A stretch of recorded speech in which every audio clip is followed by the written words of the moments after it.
Morning. It's 9 o'clock. I'll call me to order and stand for the pledge. Pledge allegiance To the flag of the United States of America and to the republic for which it stands, one nation, under God, indivisible, with liberty and justice for all.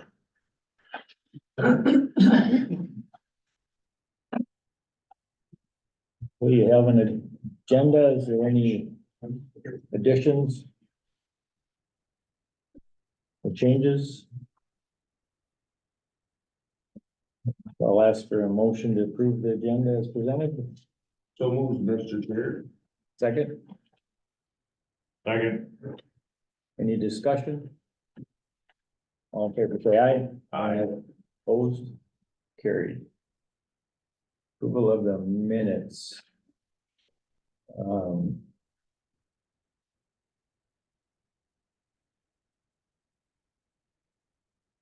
On the paragraph, Chad, under the attorney.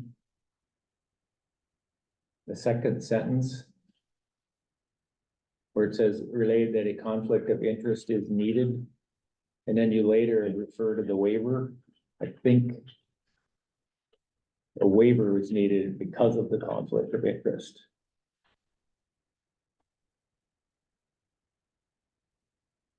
Yeah, which set of minutes are you on? Excuse me, on April 2nd, Okay. where you say Anderson related that a conflict of interest is needed from the HRA, and then the next paragraph, you refer to the waiver, I think. Conflict of interest waiver, should say. Yeah, the word waiver should be in it. With an I in it too.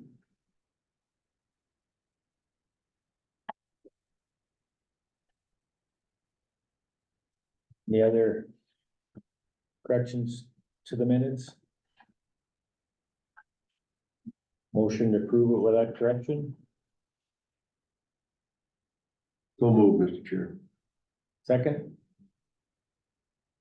Second. discussion? All in favor, say aye. Aye. Opposed? Carried. Warrants.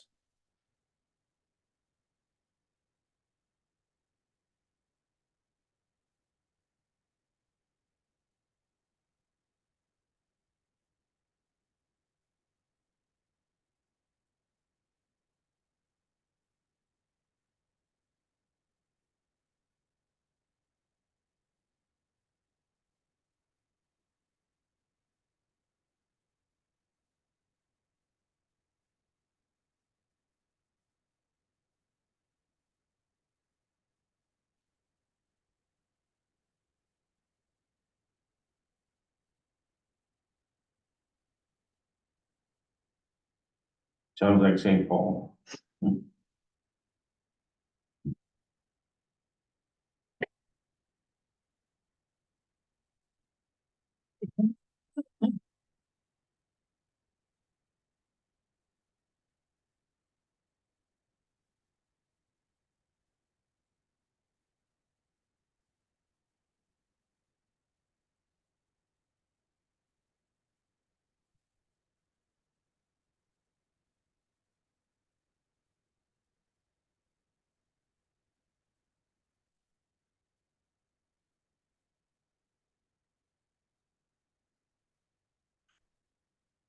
Chad, did that LiDAR data acquisition that come from Greg's office? Red River Watershed Management Board.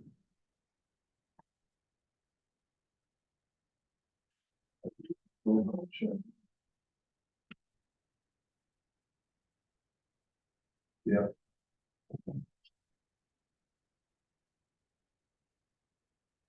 That isn't just a direct bill then, coming from the Red River.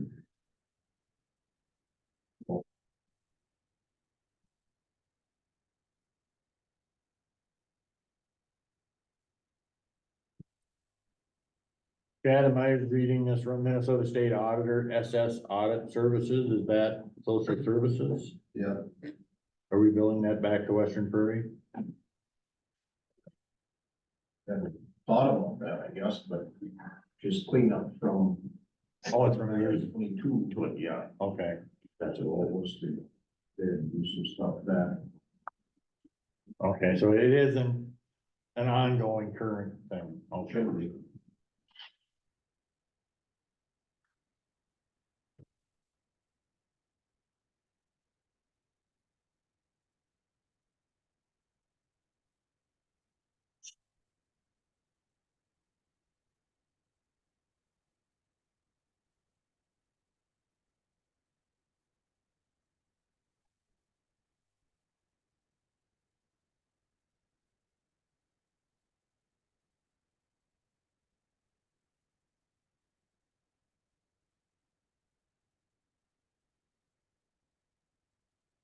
Mr. Chair, I'll make the motion to pay the bills. Motion, we have a second Second, discussion. All in favor, say aye. Opposed? Carried. So we got 4 minutes before, John, you're on. You got a water safety grant. I had a question relates to grants, maybe I guess the committee would probably know the, what was it, that inflation reduction, that grant that back, whatever, the end of last year, and we were working with some company, did that result in anything for the law enforcement center? I think it's still up in the air, because, Jim was working with the county on that, he was the one that taken on that task, and I don't personally know where that stands at this point. So He it's, and I were gonna meet. Huh? Jim would ask me if I would have a phone call with who's the company was doing it? Yeah, Apex, Apex? Yeah. He was asking if I would have a phone call with Apex and transfer that. so we'll have that discussion then about that. we don't, I guess, because there was quite a few dollars available, we don't want to miss all out on it. Correct. Yeah. Correct. Or maybe when next time you're on a future meeting, can give us an update or whatever. Someone Yeah, can. well, we'll have to, like I said, I'll have to meet with Jim to find out where that's at. And then go from there on that, you know. Sure.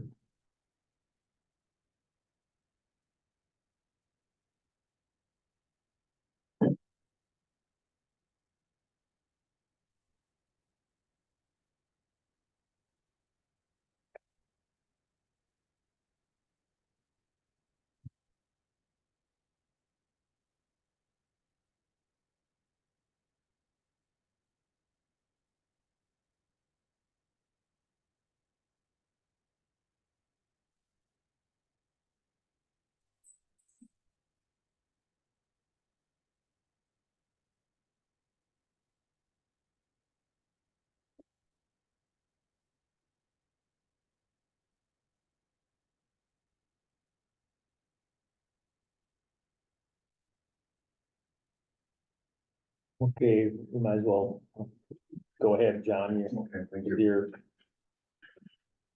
You're, It'll be brief, it's, the 2024 State of Minnesota Annual Bulletin and Water Safety Grant Contract Agreement. Every year, we receive some funding from the Minnesota DNR regarding our water patrol. And, you know, activity. The amount of funding is based on the activity that we partake in out in the water. So, this year, the grant total amount will be $1,571. And all I need is a board chair signature accepting the grant dollars to be used for the water safety program. was that similar to prior years? Is it adequate? Never enough? It's never enough, but it, you know, like I said, it's based on activity, you know, we're nothing like a Douglas County Water Patrol or Otter Tail County, where, you know, they're working, you know, full-time positions, multiple full-time positions in that, and the patrolling and everything, so. Yeah. Yeah, so that is all I have. I'll make the motion for the chair to sign that. Second, Second. any additional discussion? All in favor, say aye. Aye. Oh, carries. Right here. Right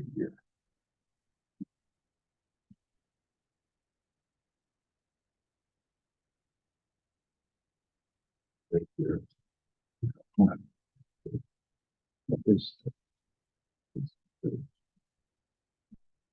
They put it so. Couple weeks is movie time. Wow. Yeah. Yep, lucky you don't have most of it. I've been in weather like this, putting them over. I know. So if you would, John, you got 4 more minutes, you can give us a quick 4-minute update on the law enforcement center and the progress. I got the tour the other day. It Yeah. was kind of interesting and Yeah, things are moving rapidly, I would say. Though all the upstairs rough and electrical is in and passed inspection. Master plumbers, they are there still, doing all the water sewer lines, installing everything that needs to be done. Ellingson's plumbing and heating are there. They've got, I think all 15 heat pumps hung. There's 10 upstairs, 5 down. They're working on all the duct work right now, designing that, putting that in place. The basement, very basement portion of the building where the mechanical data room, all that stuff is, and that is complete as far as ceilings are done, walls are painted, door frames are painted. Vinco is there installing all the switch gear in the electrical room, all the big equipment for that. Master plumbers, we just took delivery of a lot of our equipment for the wells yesterday. So that's all getting transferred in the basement right now. Shoulders, block layers. If you've been by there, the whole entire garage itself, that is completely bricked. That is completed. They're working on the north side of the office space right now, and that's where we have that separation from the rough stone and then our capstone and then the red brick. Capstone is on that back side. And I think they're probably 3/4 of the way up that back wall right now with the red brick or the flat brick, however we call it. Obviously now with this weather, fortunately, there's plenty of work for the block layers to do inside the garage area. Because there's interior CMU walls that have to be built in there, so they moved equipment and block and everything in there yesterday to prepare for the next couple of days because they can't work outside in this weather with the brick. So they're hammering away on that right now. Yeah, other than that, that's kind of where it's at. Things. so I got a question. Is the site ready for, let's just call it a downpour in a sense? You know, obviously it's all slate. Yeah. Sitting above, fortunately. Storm sewer, that kind of, I mean, Oh, yeah, no, that's not an issue. okay. No. It- We've got maps all the way around the building as you saw. Anything outside the building that needs to be done, at least we have those maps in place where machinery can move around. Yeah. Because after this next couple days of rain, if we didn't have those maps, we'd be dead in the water, outside, you know, and right now, the most important thing is for chauffeurs to be in there, finishing up the outside of the building. Yeah. So, yeah, no, we're good on that part. The sentiments of the contractors, they're tickled that they're there. Oh, yeah, very. Big time. Whereas we have multiple days in lost production. But yeah, other than that, it's, I'm very happy with it. Okay, you got a half a minute, otherwise Pat gets his next. Thank you for that Yeah, update. thank you.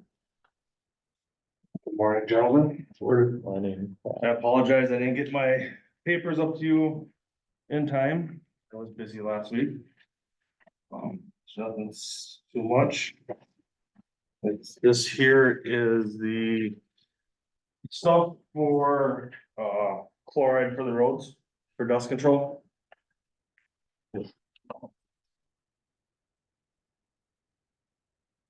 So, sort of the same as last year, I guess, I would like to, have Hennon Lawn Care approved to do dust control for the county. The overall price went up 1 penny per foot. So it's up to 96 cents a foot. You were happy with, I know, not last year, the year before, there was some questions about it. You were happy with last year. Last year, I only had one person call, same person as the year before had called. I went out there. It's not a complete fix, it's a dust control, not a dust stop. You know, dust is still gonna come down the roads. So, yeah, I was happy.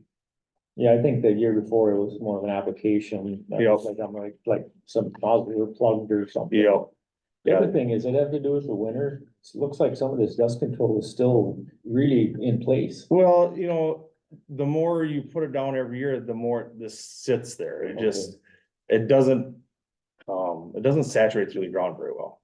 You know, and the less water, less moisture, the more it's just gonna stay there. Doesn't wash away. Yeah, yeah, so, yeah, So your recommendation is Hennon Lawn Care? yep, my recommendation is Hennon Lawn Care for, And then you would subsequently charge that rate Yep. to the, yep, that rate to the people of Grant County. so do we have a motion to accept Pat's recommendation? So, We got, Doyle Canal second it. okay, we got a motion, any discussion? All in favor of Hennon Lawn Care at 96 cents a foot, say aye. Aye. Opposed? Carried. All right, We're gonna do that like in May. yeah, we'll do that in May. We'll start, advertising for people to get their requests in. Put it on Facebook page, whatever. And when it starts raining, he has to stop. Yes, yes. So I said on my thing that I wanna talk about gravel contracts. I made a mistake. I put the bids had to be in by the end of today, not yesterday, so I do not. Have all the bids. So here is something that got brought up to me. Since we're doing gravel a little bit different this year, is I would like to purchase a scale for our payloader. We do not have a scale for our payloader. So we can get the accurate amount of yards for our inventory. And if we have to share a pile with another person, we know exactly what we're taking out there and our butts have some way of being covered. If we have to share a pile. I went with it's a smart scale where it will send information directly back to our computer in the shop instead of having to rely on guys to carry tickets or to have a printout at the end of the day. So the price is $15,145 for that. With an annual fee of $1,185 for the software subscription Per year. per year, yep, the $1,185. The $15,145 is a one-time fee. Okay, every bucket they take, then send. It'll send it right back to the program on my computer. It's a really good way to keep track of what we're using. It'll help us control how much we're putting down per mile or, you know, where the loads are going to. There's many, many options with this program too. If you want to get technical, you can write in each road, each job you're doing, all kinds of good stuff, so. Does it have a memory backup if there's no signal? Yes. Yep, it does. So that would be my, If there's no, my bigger concern is that at the end of the day, now you realize we don't have. yep, so I'm sorry I surprised this on you guys, but it just, I got it and I've been at class the last couple of days, so. And I presume you have this squeezed into the spreadsheet somewhere? No, I do not have a squeeze in the spreadsheet, but I do have some extra money in my budget for equipment, so it would be covered. Sure. Let me ask an engineering question, Matt, does it? Is it gonna be a noticeable difference in the weight of a yard today as opposed to yesterday with the rain? Oh, yeah. So do we, I mean, is there a way of hitting that, you know, it's raining today, and I mean, it's not gonna hold up to me, it's not gonna hold up the purchase, but it's a raining day or in that weight? How are we gonna track that? Cause that could change your. You know, that's a great question. I'll have to get more information for you. Like, Because our pile is one thing, but if you're in that shared pile, again, Chances are raining, you're gonna have to give a couple days to dry up anyways, but I mean, there still will be moisture in the pile. It will make a difference, and I imagine there's some kind of equation to figure that out. It's not that easy to get an equation, but. I'm sure it's not, but I'm sure there.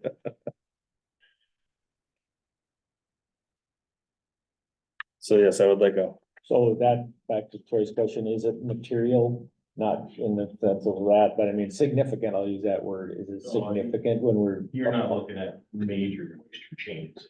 Yeah. You know, 10%. Gravel pile, pretty free remaining, so. Yeah. You're gonna get maybe 15% moisture or so. Sure. As opposed to 10. There's always gonna be some moisture in it.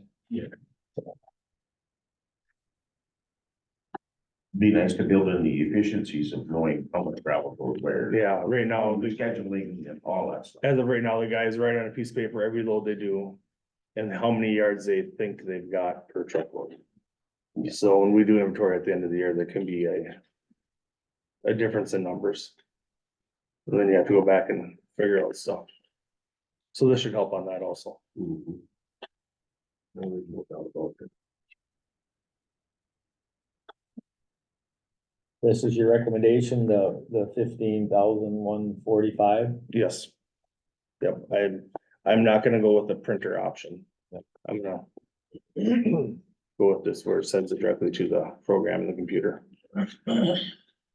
And if we updated loaders, this would fit on another one. Yes. Yep. Yep. And this will go on our newer loader, not our older loader.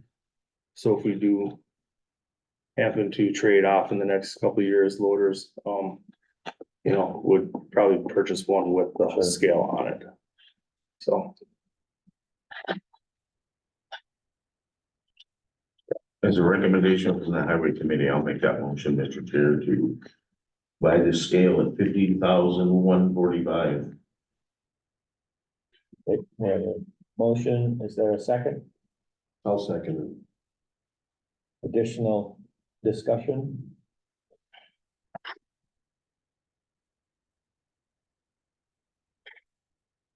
In favor, say aye. it.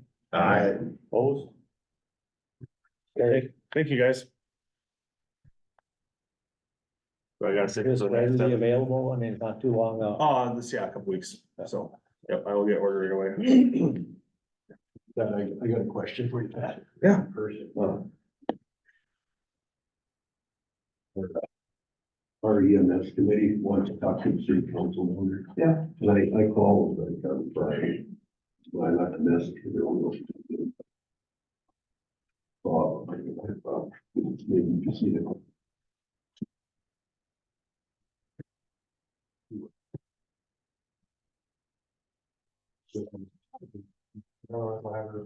You the message, I'm gonna call back. Yeah, okay. So Pat, we got 6 minutes Okay. before advance. Hold on. As long as we got 6 minutes, we want to give us an update from your department in the. We have started taking off snowplow equipment. All the road graders are free of snowplow equipment. We've been blading roads. We have started crack sealing. We have been pulling up shoulders. We will start doing some other shouldering projects here after we're done crack sealing, which this weather does not help us out at all, you know, we can't crack seal on this stuff. We're gonna start fixing some culverts. I gotta go look at the culvert south of Hoffman net today. You got my picture? Yep, I got your pictures, yep. Yeah, I don't know, we've been doing some work in the shops. Yeah. I don't know. So, been going fairly decent, I guess. Yeah. Yeah. They're going hard up by Ashby on the crack seal. Yep, we had to get 82 done, Yeah, then we were trying to do some other roads patching here and there, so. I'm hoping realistically 2 more days of crack sealing, we'll be done with that. Once, hot mix is readily available, we will start working on County Road 8. Between 59, 55, and 54 here, so. Yep. And then other spots like out by yours or 8 out by Norcross, so. Yeah. Yeah. Otherwise, hopefully, next week we'll take the rest of the snowplow equipment off. They say it could get cold and icy maybe this weekend, but I hope not. You tempted fate, aren't you? Yeah. But, other than that, yeah, it's been, I went to some classes, try to expand my knowledge, but yeah. As far as equipment, coming into the season, are we pretty good shape? Yeah. I mean, we're, Our equipment's in really good shape, so. Yep, we received our. New road grader here this past, 2 months ago? Used it one time and went back to the dealership. Had some significant issues, but they got them fixed and it's back. So, anything that we can help you with, any suggestions from a leadership standpoint from the board, or? not right now. Okay. Just more money. Just kidding. Well, yeah. No, so, no, it's going good. Okay, Our equipment's in good shape. Yeah, we have a lot of things to do this summer, so. good. When do they start making, or mixing fines? I would think pretty soon. I see yesterday they were paving out on the interstate. So. I'd Somebody's imagine got something going on. somebody's got something going on somewhere. So as soon as I figure out what it is. Or where it is, we're gonna start working on that. But So the gravel contracts, will that come do it at the next meeting? the next meeting, I'll bring the That's gravel. soon enough? Yep, I'll bring the gravel contracts next meeting. So, like I said, that was my mistake on the date on that. So you got 3 more minutes, or should we have Matt come up? You can now? have Matt, I got something I gotta go take care I of. just wanna make sure it's on somebody's radar, that cattle crossing west of Earl Melcher on 2. Yep, Yep, it's. So, all right, thanks, guys. Yep.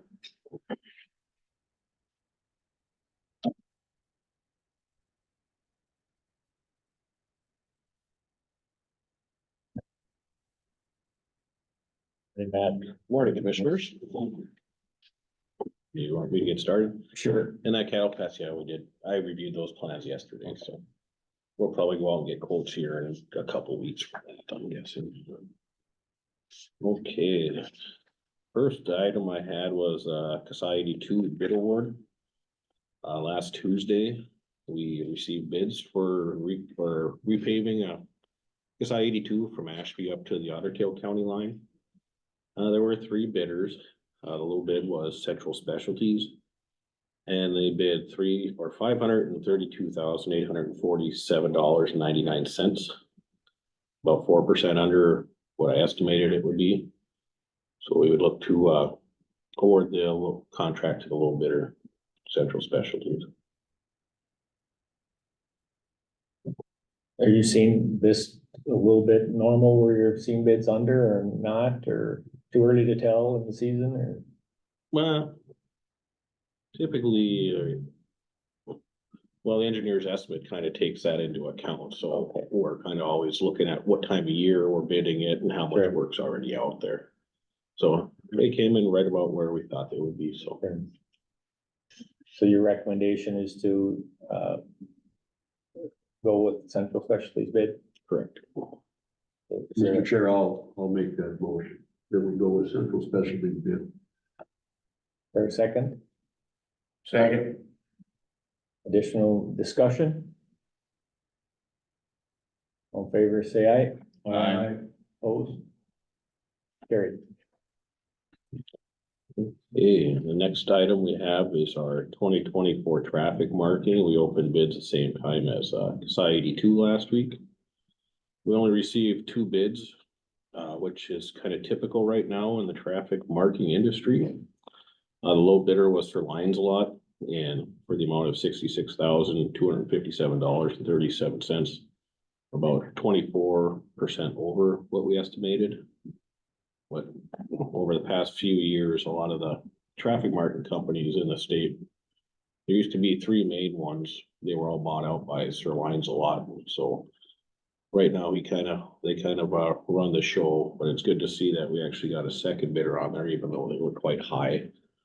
So it'll probably be a few years before we start seeing more and more competition in that realm, but as of right now, I think the roads need to be marked, they need to be striped, so I guess I'd recommend awarding it to Sir Lines lot.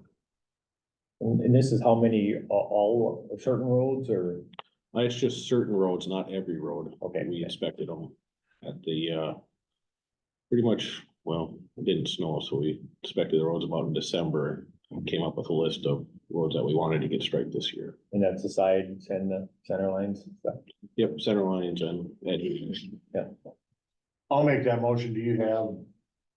Chad have which roads, or? Can you get him what he? All I got is I could send him a list of all the roads that are included in it. Yeah, So that maybe goes with the quote, so we know it. So is there a motion to accept? yep, I'll make that motion. Oh, yeah, okay, is there a second? Also, again. Additional discussion? Do we sweep ahead of the painter or the truck coming? Or they sweep, or they just paint that blows the sand away, or? Yeah, they have Either, nozzles on there that clear everything out of the path as it's Okay. going. so that's taken care of. Yep. And then, All in favor, say aye. Aye. Opposed? Carried. The next item we have is, engineering services agreement with Moore Engineering for County Road 43. This is the road that's in the city of Wendell that, intersects with Trunk Highway 55 and heads west out of town there. It's in a pretty or very poor condition currently. So we contacted Moore Engineer. They also work as the city engineer there in Wendell, so they're fully aware of what's the utilities and the needs and the contacts at the city are. Also included with what they quoted us for a price is they will be taking care of hiring a geotechnical engineer, taking care of any wetland delineations and permitting that will come along with the project. So hopefully we can speed along the process and make sure this project gets done here next year, which is the goal.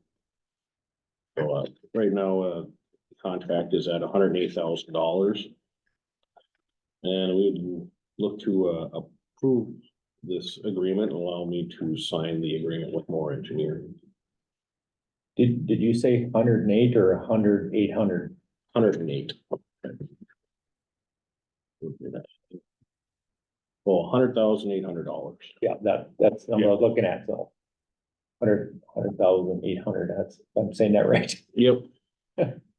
So there's a lot of line outs, is that because that doesn't apply to this bid? Is kind of a standard form with Yep. overlines? This is an EJ CDC document. They're pretty much standard for consulting engineers to use, whereas states and counties typically have their own standard specs and agreements. So this is kind of an industry standard for the consultant world. this is all 10-ton road design? Yep.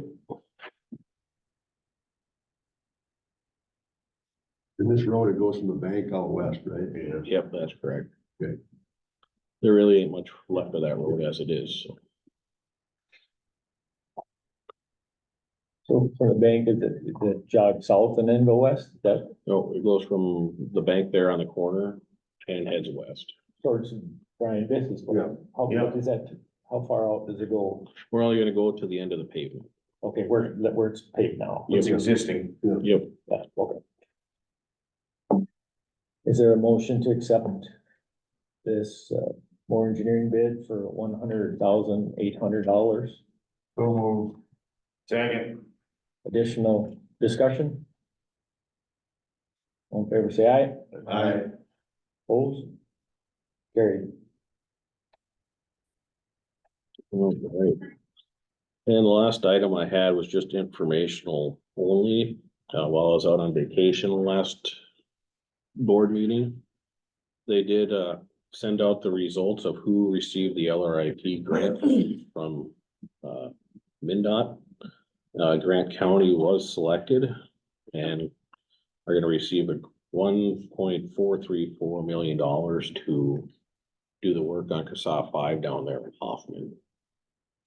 So I wanted to bring that to your attention, and I thought it would also be best, since a lot of this project, some of the scoring is based on a lot of letters of support that we received, and we received quite a few.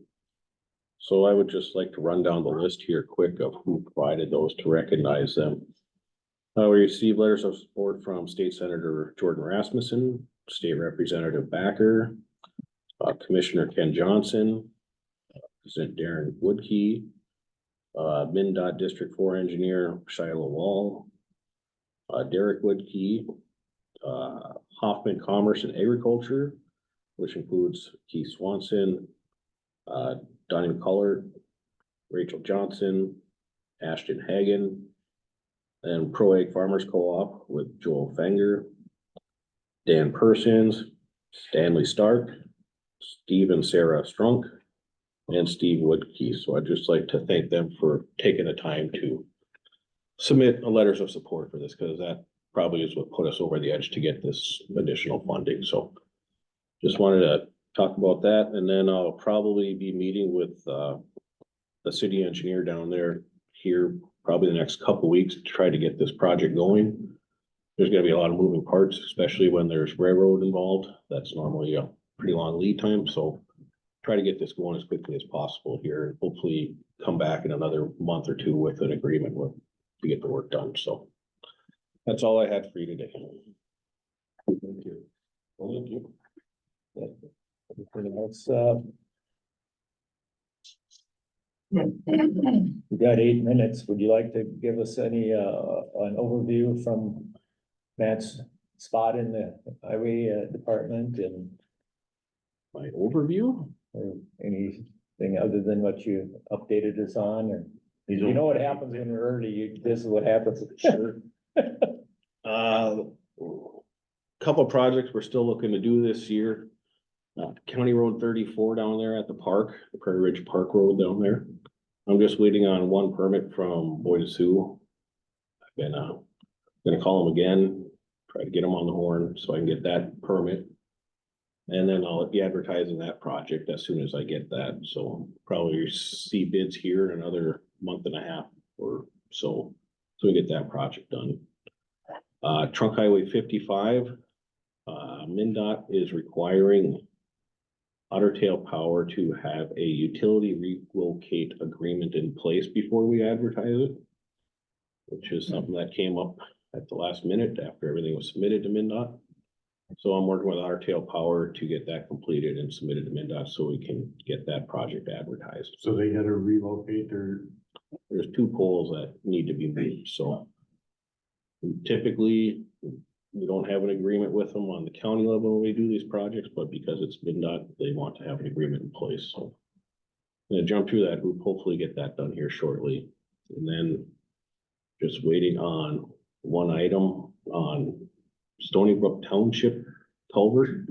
We just got, we had to revise the plat because we weren't going to have to acquire right away from the DNR property.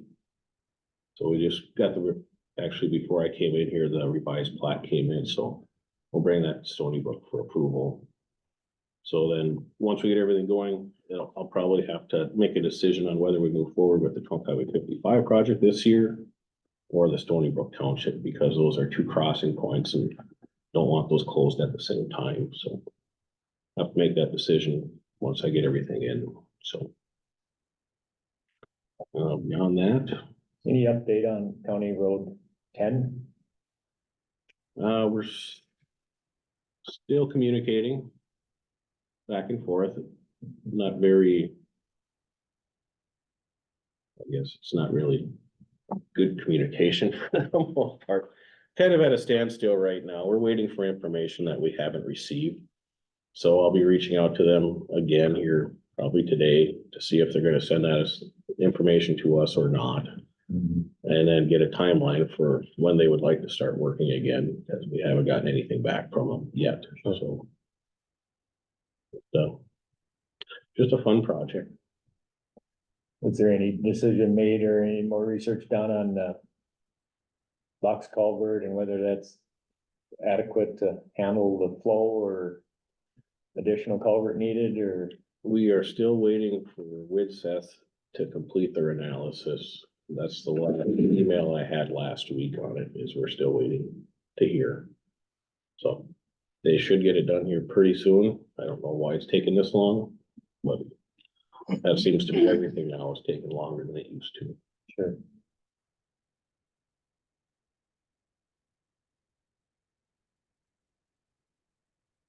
Any other questions for Matt? Otherwise, thank you for the All right. update, unless you have 4 more minutes of. information, I'll otherwise- just request 5 minutes from now on, then I go over, then I have to leave. Yeah. Thank you. Thanks, Thank Matt. you, guys.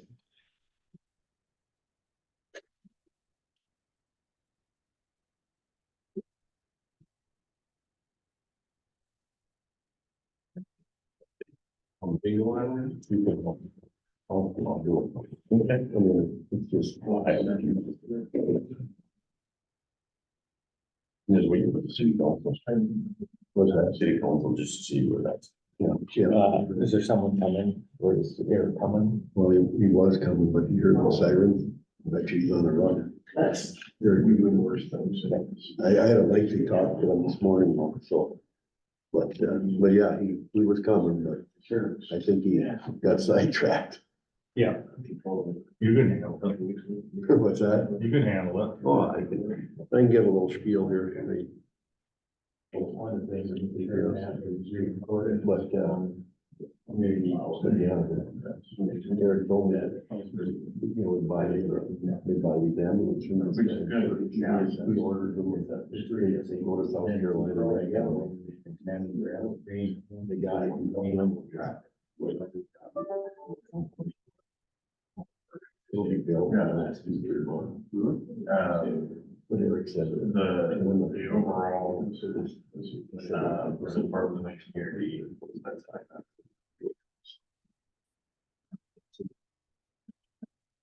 Overarching. No, we'll bring that on. This is just how much. People are. Yeah, like to. All three of the departments can pull off. That's all. That's all.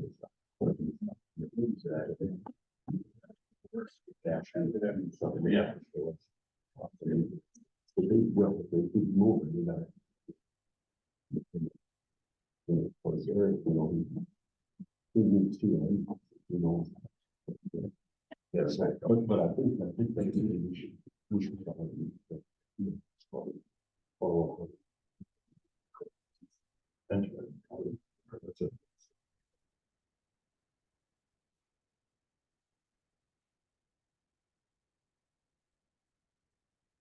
Yeah, right. But then we'll get. Never know. There you go. Well, there you go. Okay. You should take it out and. Yeah. We gotta, well, I guess we're now, we're down to 1 minute, so we might as well. Eric, you thought maybe he's on the call? Yeah. I can kind of give us a little spiel here, but I did talk with Eric Rudberg this morning, you know, at quite at length, and he said he'd be here at 9:45, but then we heard those sirens, and I'm pretty sure there was 2 sets, so I'm sure that lead truck went out and the ambulance behind it. So, but, you know, in talking with Eric, he said he'd been in contact with, this company in Fergus that they order these ambulances from. And 6 months ago, he was meeting with them, and, that guy decided he's gonna just purchase one as a demo himself. And so that ambulance is being built with the specs that Eric wanted. And, you know, it'll be done in a couple, 3 months. and brought back here. And the guy said, Eric, I guess that if you know, I'll bring it back here, we'll use it for a demo, and if you guys want it, you can have it. If not, I'll sell it to somebody else. Because there's a demand for them, so that's in line there. Then, you know, so I was talking to Eric, I said, well, you know, how are we gonna go about this, you know, with this, you know, to give you the okay to order one or whatever. And he said, well, just remember that we do need two, you know, because they're both in pretty poor shape, but, in 3 years, you'll need a second one, but, I said, well, how do we go about doing that? And I said, you know, we're waiting for the state, you know, there's a deal here, supposedly if the state comes with money for these ambulance service that, Lake Region would put that towards the ambulance. That's my understanding of it. And yeah, so he understood that. So, but then I told him, like, we gotta go meet with Hoffman. We're gonna go meet with Hoffman and, you know, if they can keep operating, they'll need an ambulance. So there'll be a discussion down the road on that and how to pay for that and stuff. So I just spewed it out to Eric. I said, you know, by listening to this, I think that, and I'll bring it up to the board, but I think we should have an EMS, Grand County EMS, budget there. And, if we did designate 100,000 a year into that for 10 years, that'd be like $1 million. But then if Hoffman needs something and they can't pay for it, they can show us and we can pull some money off of there. I don't think we should just dedicate this $100,000 a year just to one service. I think it should be a pot there and then we can just kind of see what people need, because we have to meet and get all of that too. We got to find out what Hoffman needs. We got to find out what Ashby needs for equipment, because I know Hoffman's ambulance is getting older, and if they keep running, which I hope they do, because as you can see, you know, I knew they had a pretty big area in Grant County, but as the years went by, my memory fades a little bit. But they have a pretty big service area in Grant County, and The Lake Region. Hoffman. Oh, Hoffman, yeah. Yeah, and Lake Region covers the whole county. They're covered in the whole county. But Hoffman has a big area too, and Ashby, not quite as big, but somewhat, you know. So there's 3 services that are based in Grant County. And, I think that we need to be looking at all 3 of them. So I don't know how to really go about that. It would be nice if, you know, I don't really know how to go about the wording on a motion or anything to put $100,000 away into this EMS fund for 10 years and then, you know, see how that all works out. But, So Chad, or maybe Justin, structure, I like your concept. Structure wise, I mean, if we decide to levy in 2025, this 100,000. And we set this fund up. Do we have to have some pretty strict guidelines on who and how, or does it get to be a committee, or is that managed by us? When, let's say Hoffman or Ashby or Lake Region comes to wants money, how does it get managed? However we set it up. I would think it would be a board request, right? I mean, The levying of a fund, the tax dollar levy going into a dedicated special fund, is not an issue, as far as how it's done. The request for how those funds are allocated to departments, yeah, that's up to you guys. You could probably have 50 different ways of 50 different thoughts of how you're gonna do that. So we would retain control of that piece. Well, it's county tax dollars, yeah.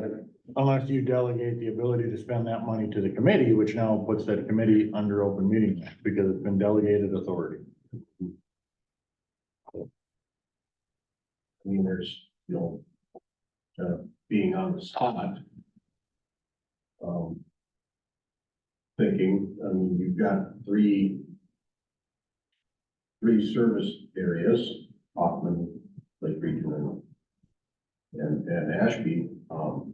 You can do it by area, you can do it by population, you can do it by need, you can do it by however you think is the right allocation. If that's the route you would go, I would recommend you have 2 commissioners and 1 individual from each of the 3 ambulance services.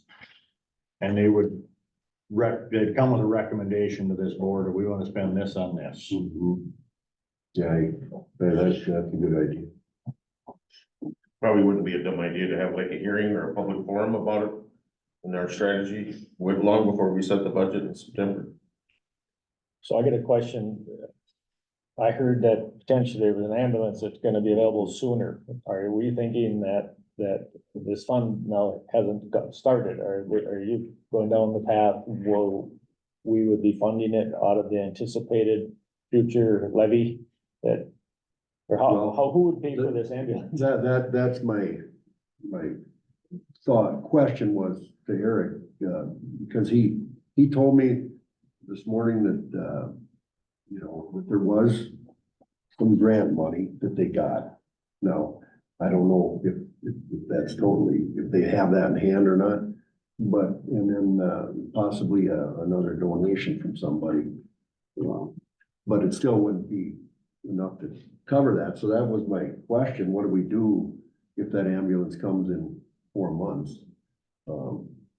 And nothing comes from the state, but I'm hoping that money, that something will come from the state too, to knock down that excess. But in the meantime, yeah, there probably will have to be a payment in say 6 months on that ambulance, and how would we want to handle that? See, because we wouldn't have had any money levied yet. So would we front it to them and then, pull it back or not? That'd be a question, but,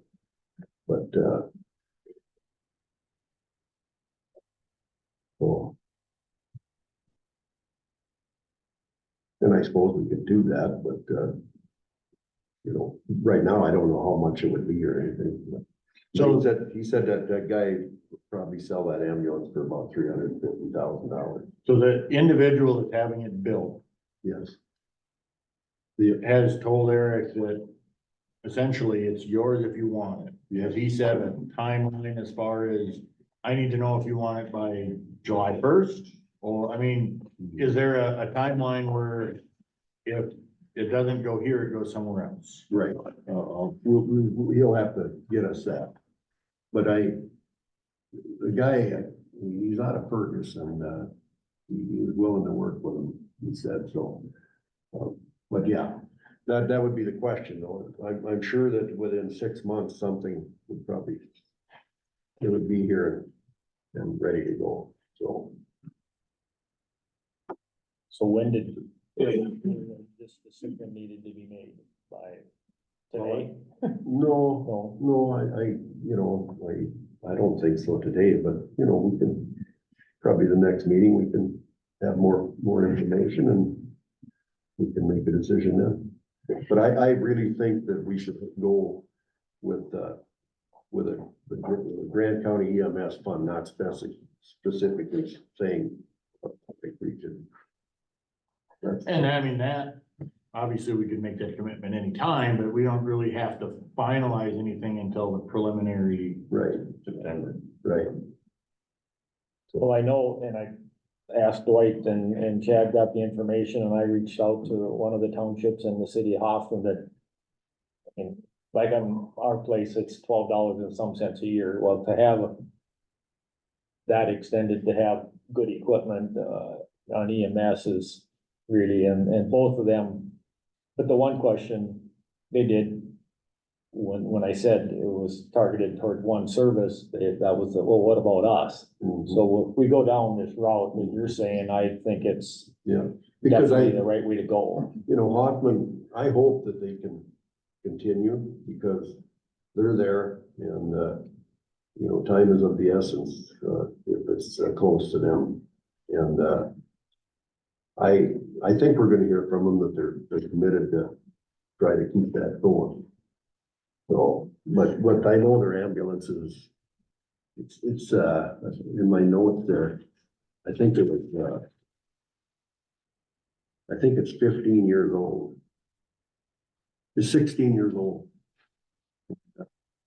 You know, so, but yeah, so, So this committee, you guys are working on a committee that's made up of who right now? okay, it's me and Bill, Mark Slotnick from Ashby, the main guy in Hoffman, The Smith, Yeah, yeah, Ryan, Ryan, and, who else there, Bill, well, Eric was there. Eric, and then Eric, so, yeah.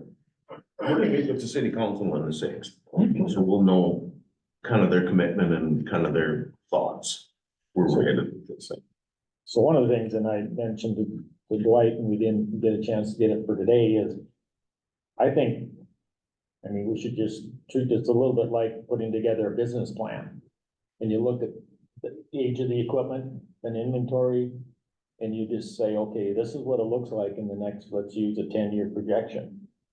And present that, and maybe we find it makes sense to fund this ambulance that's on right now. But we have a strategy and it's on a spreadsheet and that we can look at, kind of like Pat does with the highway equipment. And then we get buy-in from all the. So. Other than what we're hearing, we don't necessarily need a motion or anything today that you No. feel. No, I don't think so, because, you know, that it won't be here for 3 months, and if it does come and we, you know, we say we're gonna help, well, we can't levy till next year, so we would either have to help them or not, you know, and, you know, if we have to front them some of that, I guess, you know, we'd have to decide whether we're gonna do that or not. So if we went with the countywide system, let's call it countywide system, from a funding standpoint, who owns the ambulance when it's actually purchased? We fund it and they get it? Is the title for the thing in Lake Region or is it not? How does that piece go? Well, Lease it to them for $1 a year. yeah. Something yeah. like that. If we buy it, we just lease it to them for $1 a year for whatever. Those are the some things, yeah. Yeah. But a consensus, would we say that as a consensus that we do agree that the countywide system, funding wise, and make it, so we're all in this together, do we kind of agree to that? Yeah. Yeah, and then, I think the general public would agree to yeah, that. big yeah, time. because I got to thinking about that and I go, you know, we need to include, it needs to be a countywide line item there. So, So I want to thank you for the work up to this point. I think you got a lot more to do, but I really appreciate you've brought it to a consensus that I think makes a lot of sense. And anything else for Bill and Dwight? I'd just like to say one thing, like, I got these, the sheriff's office made these for me. These are the ones for the 3 ambulance services and like, Hoffman, you know, there are over 70 sections in there. That's a lot of area, you know, when you, Ashby's up here, but Grand County as a whole is 16 townships. And, the Lake Region covers all of that, but it's a big area for 3 ambulance services that, you know, that are located here. There's some that come in on the sides from other counties, but it's a big area and, as we heard today, you know, the chase car went first, I'm sure, and so Eric is there, he's a paramedic, he's out there, and then the ambulance comes in behind him. So it's invaluable, they should be essential, because they are essential in my mind, and all of us, so that's what I got to say. I know one constituent said, well, if I got a building on fire, I can replace the building and it's insured, but if I'm laying on the floor having a heart attack and no one shows up, I might be dead. And I thought, well, that's. The analogy. Yep, and they've been so good, you know, for 50 years now, that people don't understand that they're not essential. Right. granted a big deal. Can I ask, Mr. Chair, that you put this EMS update on our next budgets until we get, Yep. if you would, okay. Thank Okay, you. anything else? Otherwise, we're at 10 o'clock, which would be Justin. Thank you once again. Thank you.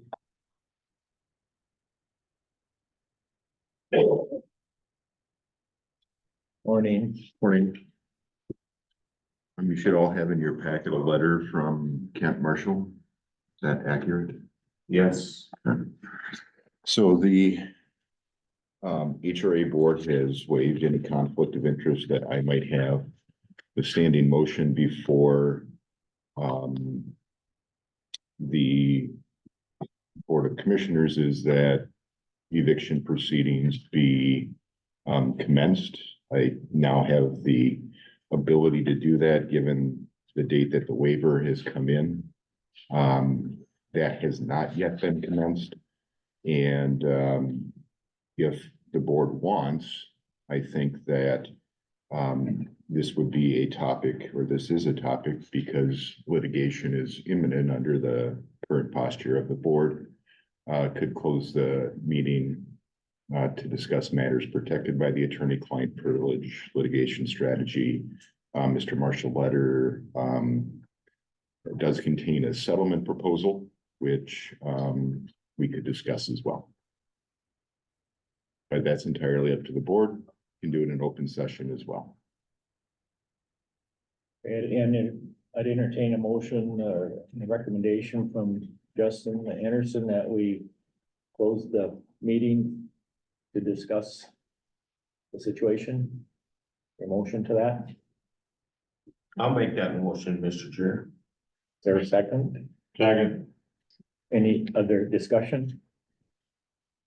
All in favor, say aye. Aye. Opposed? Carried. So at 10:02, we can handle less. I don't think we'll be too long, so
open the meeting.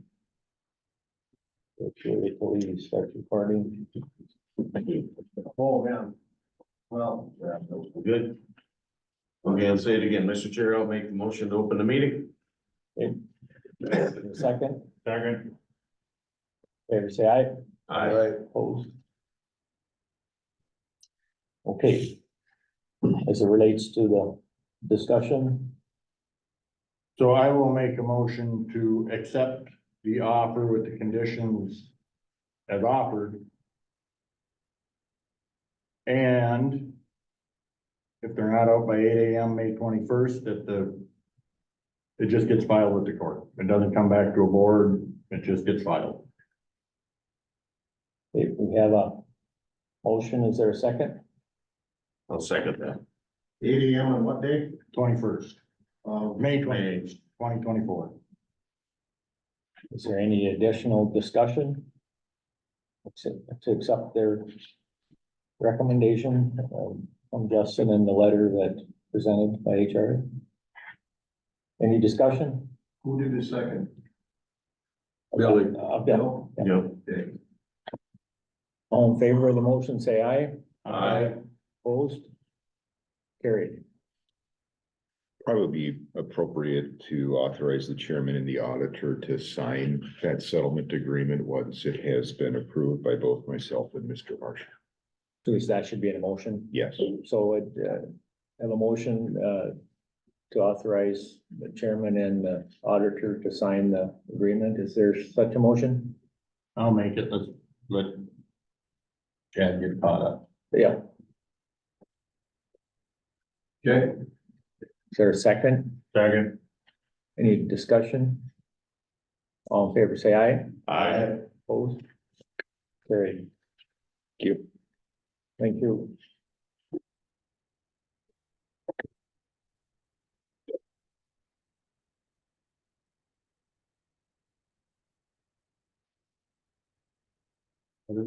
Yes, I was thinking about that, the state auditor engaged since we're a little ahead of time, but that doesn't require input. This is kind of a formality, right? Nothing different in the engagement letter, Chad? no, it's just, Same old? yeah, just this is what we're gonna do, and this is what the state auditors are gonna do, and they're gonna perform our audit for 2023, basically. So is there a engagement letter was in the packet? Is there a motion to accept the So moved. Second. discussion? All in favor, say aye. Aye. Opposed? Carried. So then Need your signature. just give a brief committee update. First one. That, the director of Western Prairie has been contacted by NPR for an interview on that Senate bill we've been updated about. So she was gonna work with AMC to do something there, just so we know. So she was wondering if she should do it. We thought yes. She was notifying Polk County, so I'm letting it, short of us having a coordinator currently, I'm letting us know here that she's doing that, so. It's a sensitive subject, so. State bill, Senate bill is that? I don't remember them. We talked about it at the Western Prairie Board meeting. It has to do with out of home placements. So it potentially could be very expensive. It's a lot happening in St. Paul, I think. There is. Unbelievable. And that was the information I had gotten yesterday, was that's what they wanted to talk about, was the price tag.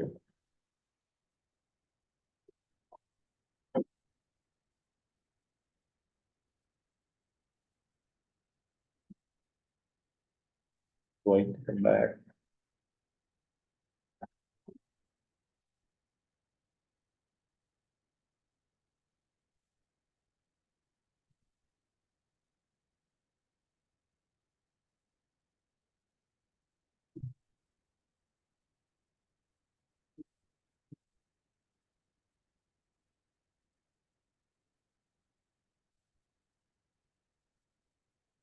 sent those pictures to Jamie. So she's gonna update some of the website out there for the bodysuit. Oh, very good. Yep. Did you ask her about getting that permit for Matt? No, I haven't done that yet, but if he needs my help, I'm sure I can make a call. He just said he's waiting on a permit. Yeah, well, I can hold her, but, you know, I don't try to stay out of people's way. All I do is feed information and move on. That's what I do. Ashley, are you on?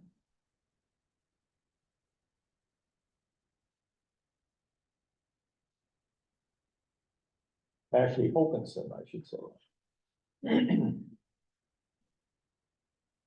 Sorry, I'm here. So I was wondering, Jeff is on at 10:30. Does that work for Matt there? Did you coordinate with him? Or what's our timing look like with him? With Ryan. Yeah, that's what I meant, Ryan. Excuse me. Oh, let me email, do you want him to come on now? Well, we could probably do yours. Jeff. Okay. Yeah. I'll email him and tell him to come on early and then I'll pop in there. Okay, and we'll then do, the facilities management piece. And then, if we can get him on, then we'll roll to that. Okay, sounds good. Thank you. So you wanna? Yeah. Do your, Dwight should be coming back this morning, I guess. I would think, yeah. Do you wanna wait? Minutes? I'll just hand these out Yeah. first.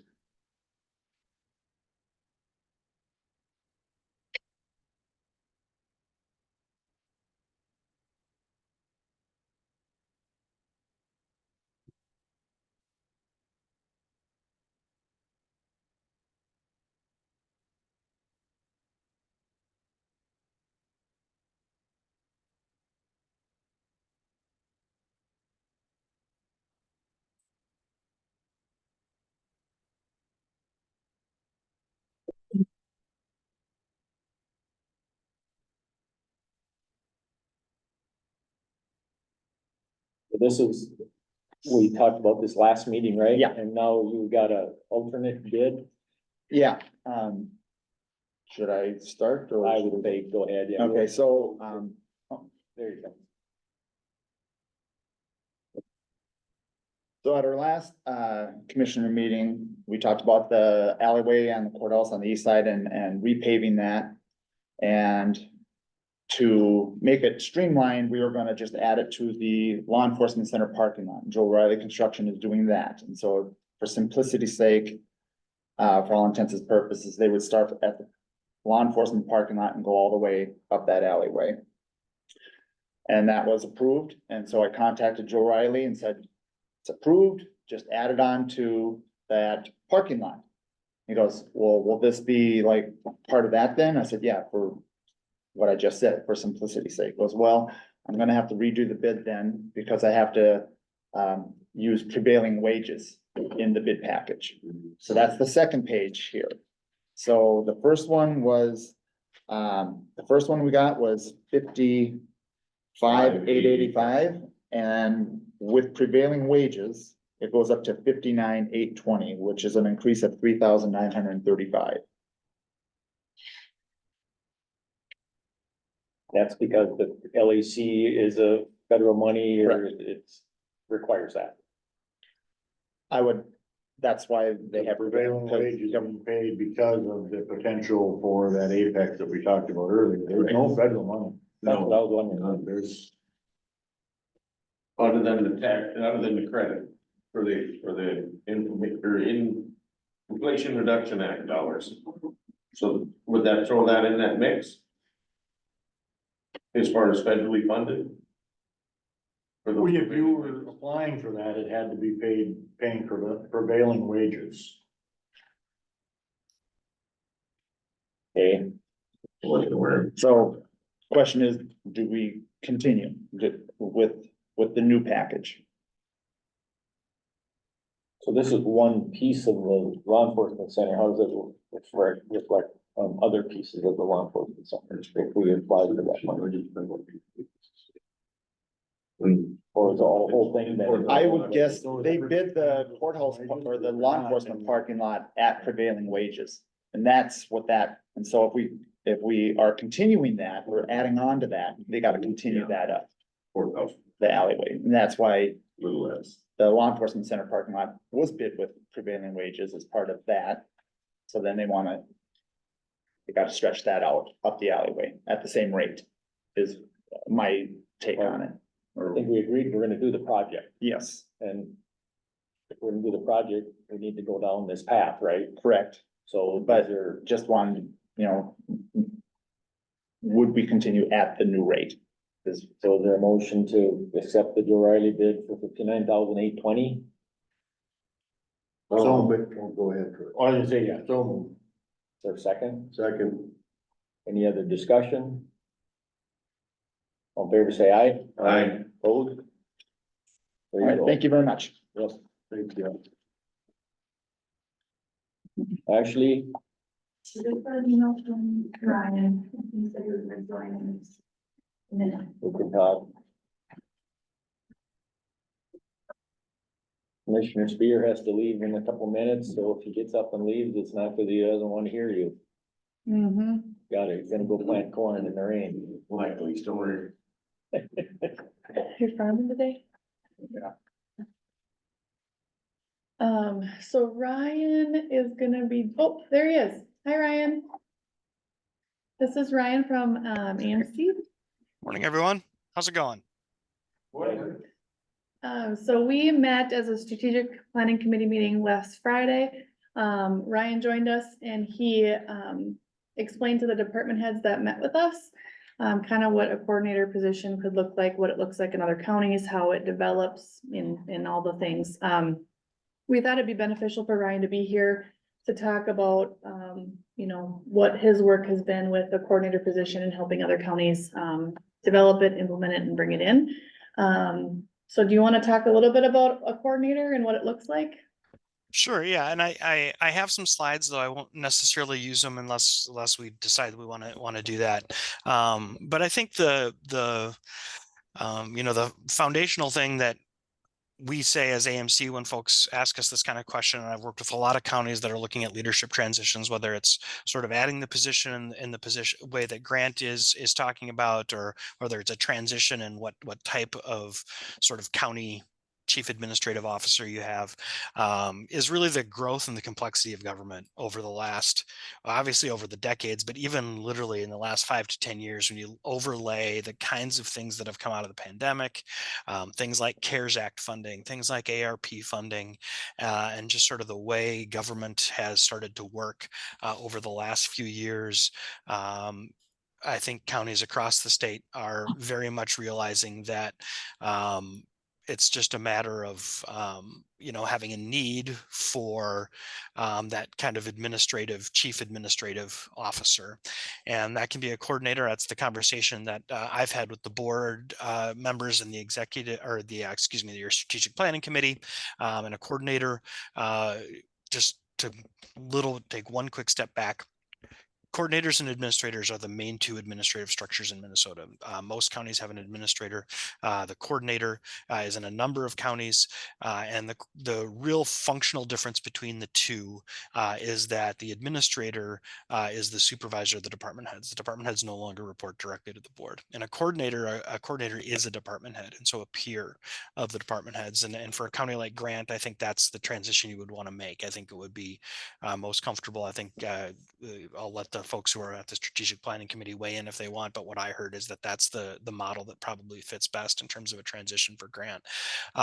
So with that in mind, the statute that governs the coordinator position gives the board wide latitude to set up that position in a lot of different ways, and a lot of duties. And I think there are a number that were identified that the strategic planning committee will continue to work on. I'm not ready to provide that list today, I don't think, based on my conversation with them on Friday, but it was kind of a next step that I'll let them talk about to figure out the exact duties. But it's sort of this management of the county that keep being kind of a key go-between between department heads and the board. And there's a lot of complex issues, and I hesitate to use this example, but I will anyway because it's such a good example, and that is cannabis legalization. I know that is a fraught issue, and that's why I'm hesitant to bring it up, but it is a very complicated issue on which the board is going to have a lot of policy decisions that they need to make. And those policy decisions aren't going to cleanly rest with one department head. So having somebody like a coordinator in place to manage what are the policy decisions in this area that each of the department heads have, and working with the board then to get that in front of them in a way that is meaningful and organized, and is especially important when it comes, if an issue is controversial, being organized about how you approach it is critical. So I think that's the key thing that we see is those levels of. I go back to CARES Act. CARES Act was a super unique thing. It was a bunch of money that had to be out in a really short amount of time with guidelines that weren't similar or even consistent with a lot of what we've done in the past as counties. And so having somebody there whose sole responsibility is to manage the board's policy-making role in these programs with the appropriate department heads or whoever is something that's really, significant. I think we have, and I actually don't have it to screen share, but we have I could probably find it, a map of what it is. We're down to only a handful of counties, I think less than 10 now, or maybe it is exactly 10 that don't have a coordinator or administrator.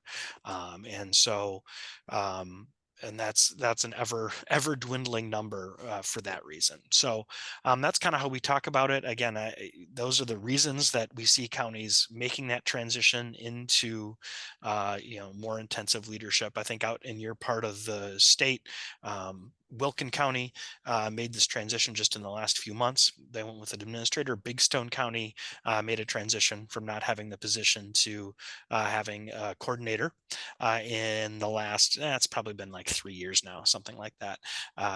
I don't know if that's precisely right, but in that range. So it's new. So like I said, you're part of the state, your neighbors out there are having these conversations as well and coming to that same conclusion. So that's the high level overview of what counties are doing. I bring up a couple of those other counties because they're examples that can talk about how they've transitioned into that position. If you want their expertise, I'm sure they're willing to share. And I can be the go-between on that as well. So that's the big picture thing. And I think the other thing I would say is the board really needs to be focused on policy making, and for them to focus on the policy making and know what they need to be talking about and not get too far into the weeds. The department heads can be in the weeds, the board can be at the policy level, and it's this person in between that kind of bridges that gap. And it's hard, it's hard for both sides to stay in their lane, for the department heads to not get into the policy making area and for the policymakers to not get into the weeds if there isn't that go between. So that's kind of what we encourage folks to think about in terms of the roles of board members, roles of staff, and the role of this position. So that's the overview I would offer. Happy to take any questions. Like I said, I actually have some slides pulled up I could throw up there that most of you probably saw at New Commissioner School. We use them all the time in a lot of different places, but thought I'd give that introduction first, and we can pull things up as needed if there are questions and it would be relevant. So Any questions for Ryan? No? All right, thanks, Ryan. Ryan joined us on Friday. We invited all the department heads to meet with us. We got majority of the departments to meet with us. I thought it was good conversation, good discussion. Talked about where, what their thoughts are on the position. Getting their input as far as, duties that they currently do that could be moved into this role. And,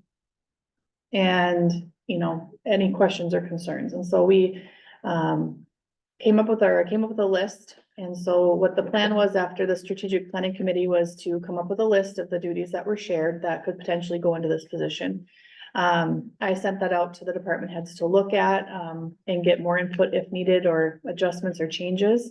Once I get that finalized, the plan is to come then back to the board, show you what that list would be of those duties, and then ask if this is something the board supports and would want to move forward with developing, a job description with that list of duties. So that's kind of the plan. We just wanted to give you an update of where we're at with the planning and the discussion that we had with those department heads. So Next steps would just be department heads discussing that list of duties that they see as relevant or appropriate to fit into that coordinator role. And then, bringing that list forward to you the next board meeting when it's finalized. So, any questions? You're gonna send out that list, so the five of us have a chance to look at that like a week. Yep, I will do that. Mhm. That'd be good. Cause I mean, that, an example is, you know, I'm looking at the list you recapped of, you know, it says attend all committee meetings. I would like that changed, like to attend relevant committee meetings. Because the example we used on Friday was, I don't need a coordinator spending time going to a conditional use permit hearing for somebody adding onto the garage. But if they're putting up 40 wind turbines, yeah, they probably need to get that one. Mhm. Yep, and yeah, that list could very well change. It's just, yeah. So Ryan, of course, Troy and I were in the meeting, but Dwight and Bill were not. How, you've done a number of these, what was your takeaway from our session comparatively to what you've done in some others? You know, And- I don't know, Commissioner Johnson, I appreciate that. I don't know that I'd have a specific takeaway other than to say the conversation I heard was consistent with other counties. I mean, I think the reason you're seeing the move to adoption of coordinator and administrator models in more and more counties is for all the reasons that I heard from department heads, both you as commissioners, but I think maybe to a person, all the department heads we met with kind of saw that, you know, having that person, you know, the word sounding board was used a lot, you know, in terms of department heads, it gave me the feel for where's the board at, having somebody in that position to say, you know, the board to say to a department head, yeah, the board's got these really hot issues on this board meeting and how high of a priority it is. So the department heads know, yeah, you know, I can wait 2 weeks. It's fine. Let's not add this to a list of an already really hot packed board agenda. And just having that ability to have somebody that can kind of read the room in both directions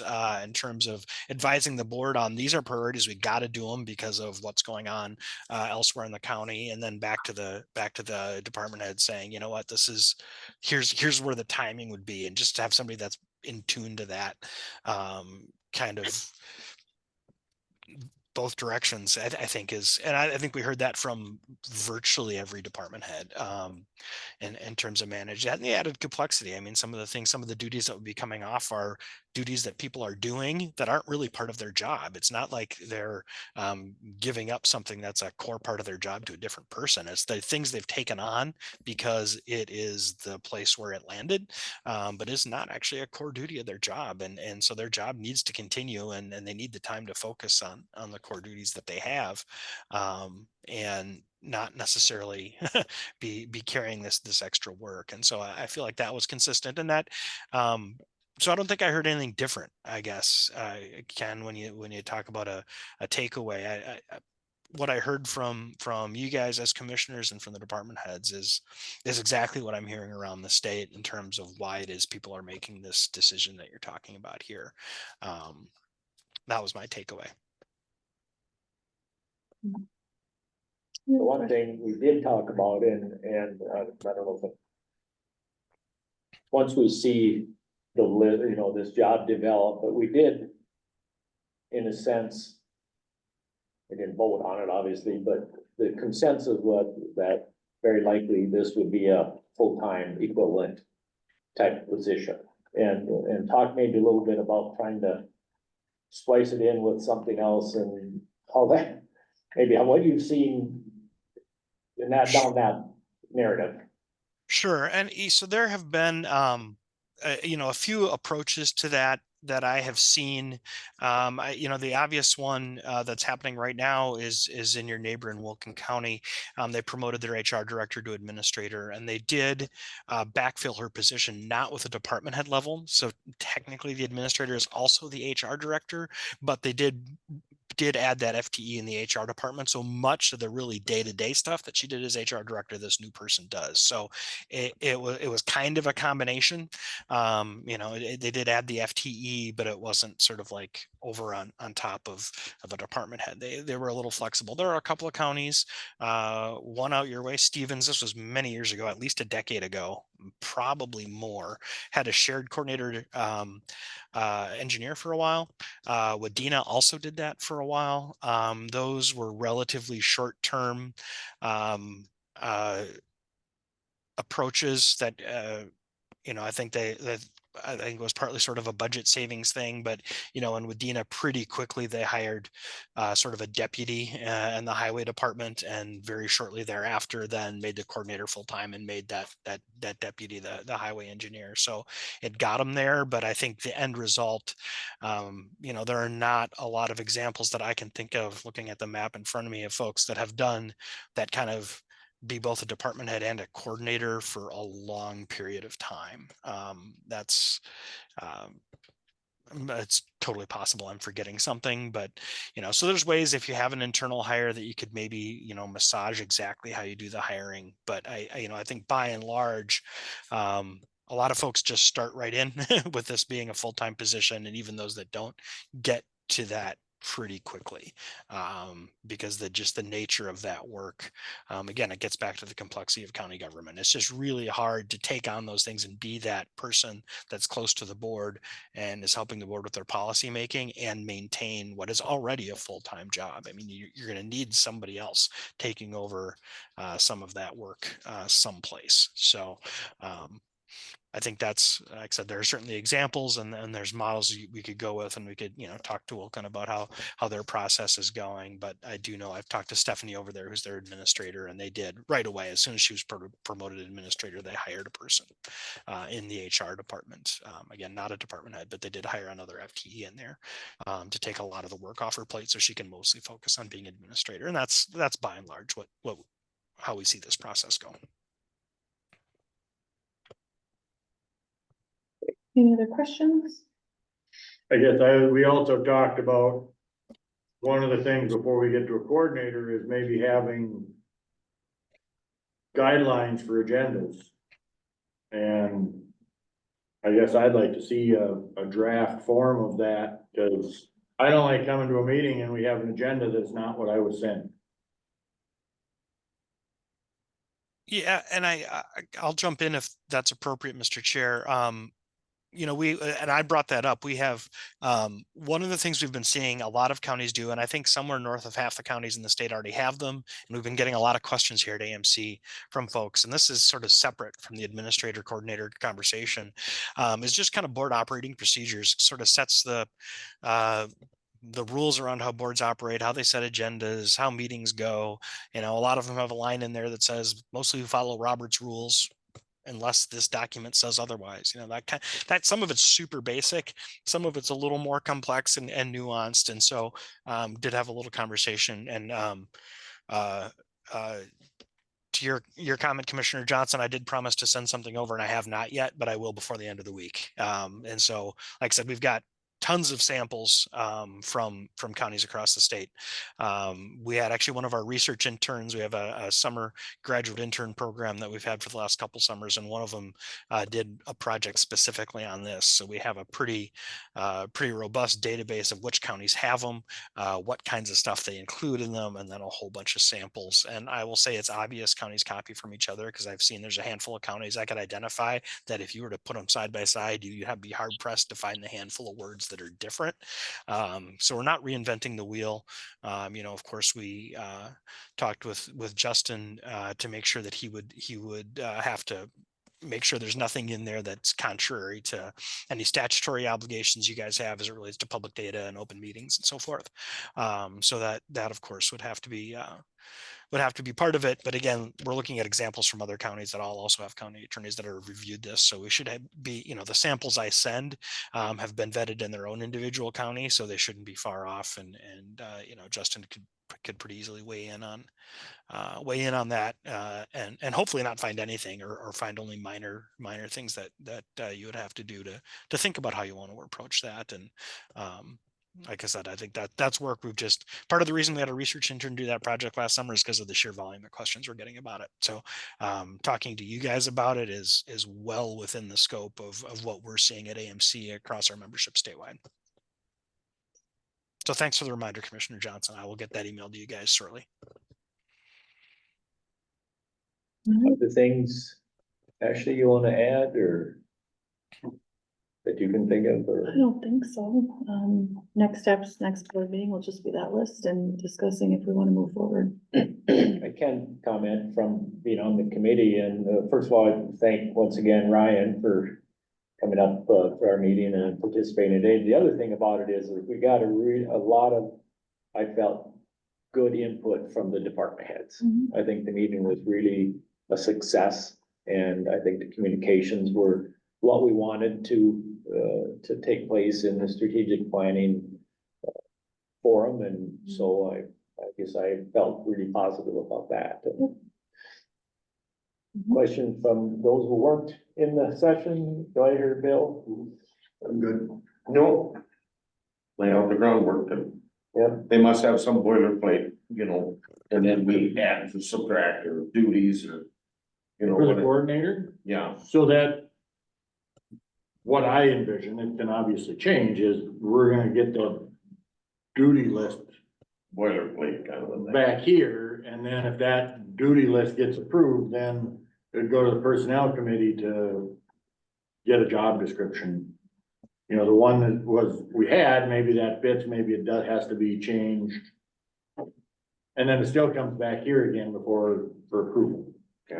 But that duty list, we'll get that. Yep. We'll see that. Ahead of time. I'll get it before the board meeting. And I mean, that's a proposed duty list, cause there's things in there that, you know, fall under the auditor that office can choose to keep, or they can say, yeah, I can go to that. I mean, that's. Okay, anything else? Any other committee reports? Thank you, Ryan. Yep, thank you, Ryan. Thanks, Ryan. Yeah, appreciate the opportunity to be with you guys, and don't hesitate to ask any questions. And you know, to your question, Commissioner LaValle, we got templates. I think the job description you guys worked on in the past is a great start. So you're not far off. It'll be easy enough to get there, and we're happy to supply anything we can to help. So I'll sign off, and have a good rest of your meeting. Thanks, Ryan. Thanks, Ryan. Thanks, Ryan. Thank you. Yep, thank you guys. Any other committee reports that anybody has? No. Otherwise, I'll, I got a question. Oh, go ahead. Reference getting an agenda that's not. When you said you get an agenda and there's. The only one I had sent to me did not include, it was done at 10 o'clock. There were 3 of them that went out. Everybody else got 3 agendas, right? was in the packet, yeah. This one here, the last one. Yeah. I closed mine down. Yeah. Because I mailed it out 3 different times. The most recent one that I received was on the 12th. Well, it was Yeah. all within about an hour and a half. Yeah, it says number 3, revised number 3. Yeah.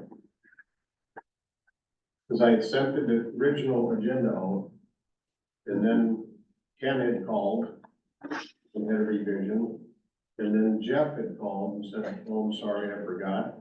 And then John had called and said, I need DNR. Yeah, it got to be kind of a So mash there. I had revised it 3 times and sent it out. Were they all like within an hour sent? Yeah. Did they maybe all group together? So I just didn't see it? No. I'll look here. But in Chad's defense, and I was part of the problem, and there were, No, I don't wanna be accused of not. no, you're not, don't worry about that, Chad, not at all. Well, I'm always getting agents. Yeah. So, is there anything else? Otherwise, I will adjourn the meeting at 10:51 then, thank you. And you're so very welcome.